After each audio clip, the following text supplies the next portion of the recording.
നമസ്കാരം. യുക്രൈനെയും അമേരിക്ക ഉൾപ്പെടെയുള്ള പാശ്ചാത്യ ശക്തികളെയും ഭയപ്പെടുത്തിയ ആക്രമണം സ്ഥിരീകരിച്ചിരിക്കുകയാണ് റഷ്യൻ പ്രസിഡന്റ് വ്ളാഡിമിർ പുടിൻ.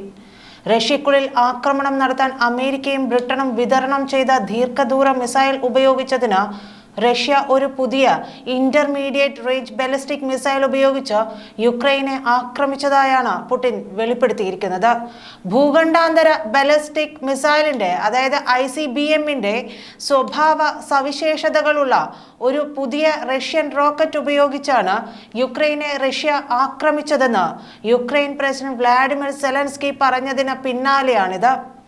യുക്രൈന്റെ കിഴക്കൻ നഗരമായ ഡിനിപ്രോയിലെ അടിസ്ഥാന സൗകര്യങ്ങൾ ലക്ഷ്യമിട്ടാണ് ആക്രമണം നടത്തിയതെന്ന് യുക്രൈൻ പറയുന്നുണ്ടെങ്കിലും ആക്രമണത്തിൽ എന്താണ് തകർന്നതെന്ന് ഇപ്പോഴും അവർ വ്യക്തമാക്കിയിട്ടില്ല. എന്നാൽ ഈ ആക്രമണത്തിൽ യുക്രൈനിന്റെ തന്ത്രപ്രധാനമായ സൈനിക വ്യാവസായിക സൈറ്റായ ഡിനിപ്രോ പെട്രോവ്സ്കിൽ വൻ നാശനഷ്ടം ഉണ്ടായതായാണ് ഒടുവിൽ ലഭിക്കുന്ന വിവരം. കഴിഞ്ഞ ദിവസം പുലർച്ചെ 5 മണിക്ക് ശേഷം ആരംഭിച്ച 3 മണിക്കൂറോളം നീണ്ടുനിന്ന സ്ഫോടന പരമ്പരയിൽ ഡിനിപ്രോ നഗരം നടുങ്ങിയതായാണ് അന്താരാഷ്ട്ര മാധ്യമങ്ങൾ റിപ്പോർട്ട് ചെയ്യുന്നത്. മിസൈലുകളുടെയും ഡ്രോണുകളുടെയും കാതടിപ്പിക്കുന്ന ശബ്ദമാണ് നഗരത്തിൽ അലയടിച്ചത്. ഈ യുദ്ധത്തിൽ റഷ്യ ആദ്യമായി ഭൂഖണ്ഡാന്തര ബാലിസ്റ്റിക് മിസൈൽ തൊടുത്തുവിട്ടെന്ന യുക്രൈൻ ആരോപണത്തിന് പിന്നാലെയാണ് കൂടുതൽ വിവരങ്ങൾ പുറത്തു വന്നിരുന്നത്.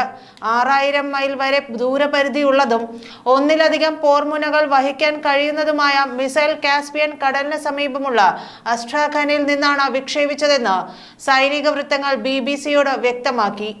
നഗരമധ്യത്തിൽ നിന്ന് വളരെ ദൂരെയുള്ള ഒരു വലിയ വ്യവസായ സമുച്ചയത്തിന്റെ പ്രദേശത്ത് 4 സ്ഫോടനങ്ങളാണ് നടന്നിരിക്കുന്നത്. ആണവായുധം വഹിക്കാവുന്ന മിസൈലിൽ മറ്റ് സ്ഫോടക വസ്തുക്കൾ ഉപയോഗിച്ച് റഷ്യ ആക്രമണം നടത്തിയതായാണ് നാറ്റോ സൈനിക നേതൃത്വം പറയുന്നത്.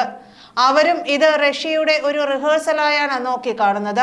ആണവ ഇതര ഹൈപ്പർസോണിക് മിസൈൽ ഉപയോഗിച്ചാണ് ഇപ്പോൾ ആക്രമിച്ചതെങ്കിലും ആവശ്യമെങ്കിൽ ആണവായുധം പ്രയോഗിക്കുമെന്ന മുന്നറിയിപ്പ് തന്നെയാണ് ഈ ആക്രമണത്തിലൂടെ അമേരിക്കൻ ചേരിക്ക് നൽകിയിരിക്കുന്നത്.